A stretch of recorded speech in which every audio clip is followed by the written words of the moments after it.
Нэгдүгээрт цаатлын гал командыг дээдлийн 10 амперын гал командыг наадын diagnostic гэдэг давж хийгээд okay, let me take a picture. Ингээд тийш навч хийгээд тэгсний дараа асаад дэлгүүрээ эргүүлээд окей, дэлгүүрийг асааж эргүүлээд тэгээд болонгийн компьютер дээр diagnostic гэж байгаа.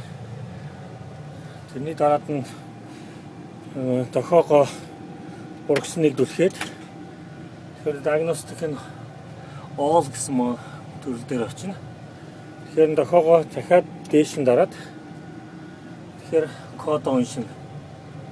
Код уншсны дараа дуусахаар аварын улаан гэрлийг дарахад код нь буцаад арилна.